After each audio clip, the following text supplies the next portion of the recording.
Kumusta mga magulang? Kumusta na ang ating mga munting mag-aaral? Handa na ba tayo sa susunod na aralin? Unang hakbang sa pagbasa ng A, Ba, Ka, Da.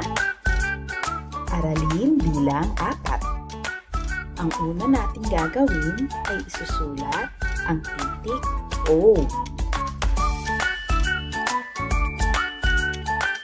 Ang tunog ng malaking titik O ay O. Isulat natin ang maliit na titik O. Ang tunog ng maliit na titik O ay O. Narito na si titik O. Handa na ba kayong sabayan sa pag-awit at pagsayaw si titik O? Tingnan, tingnan, tingnan mo ako. Tingnan, tingnan, tingnan mo ako. Tingnan, tingnan, tingnan mo ako. Ako ang titik O. Oh, oh, oh ang tunog ko. Oh, oh, oh ang tunog ko. Oh, oh, oh ang tunog ko. Ako ang titik O.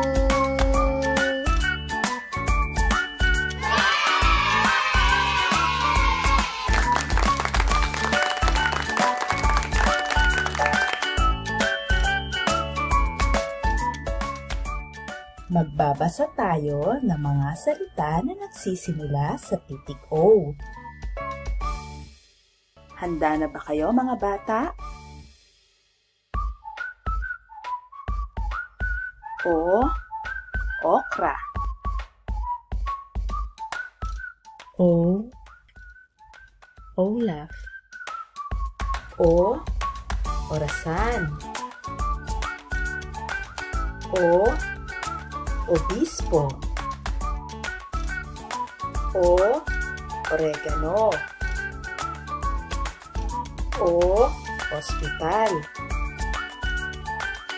O, oso. O, otak. O, oto. Lagyan ng kahon ang pangalan ng nasa larawan. Ang larawan ba ay gulay na okra o obispo? Tama, ito ay okra. Ang larawan ba ay okra o obispo? Tama, ito ay obispo. Ito ba ay larawan ng oregano o orasan? Tama, ito ay orasan. Ito ba ay larawan ng oregano o orasan? Tama, ito ay oregano. Ito ba ay larawan ng ospital o oso? Tama, ito ay ospital. Ito ba ay larawan ng ospital o oso? Tama, ito ay hayop na oso. Ito ba ay larawan ng oto o otak?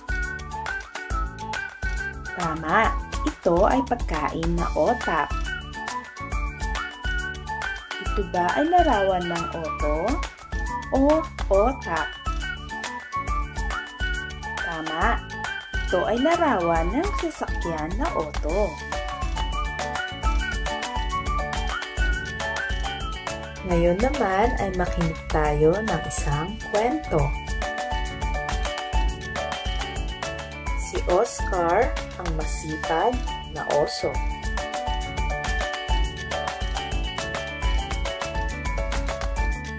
Si Oscar ay isang batang oso na nakatira sa malayong bundok. Isang gabi, nagpaalam si Oscar sa kanyang ama at ina. Ama, ina, gusto kong tumulong maghanap ng pagkain natin na prutas sa gubat.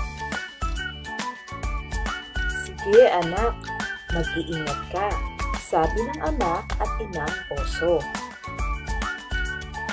Sa kanyang paglalakad, may nakitang gulay at halamang gamot si Oscar. Ang gulay na ito ay okra at ang halamang gamot naman ay oregano, ang sabi ni Oscar. Maya-maya ay may narinig si Oscar na tumatawag sa pangalan niya. Oscar! Oscar! Iyon ay tinig ng mga panggabing hayop sa gubat na si Ani Paniki, Tiago Kuwago, at si Oda na masayahing oso. Oscar, magsama-sama tayo sa paghahanap ng prutas sa gubat, ang sabi ni Odang oso. Sige, ang sagot ni Oscar. Masayang nagtungo sa gubat ang magkakaibigan para maghanap ng mga prutas. Sagutin ang mga tanong tungkol sa kwento. Ano ang pangalan ng batang oso sa kwento? Tama, ang pangalan ng batang oso sa kwento ay Oscar. Ano ang tawag sa gulay na nakita ni Oscar? Tama, si Oscar ay nakakita ng gulay na okra. Ano naman ang tawag sa halamang gamot na nakita ni Oscar? Tama, oregano ang tawag sa halamang gamot na nakita ni Oscar. Ano ang pangalan ng masayahing oso? Tama, Oda ang pangalan ng masayahing oso.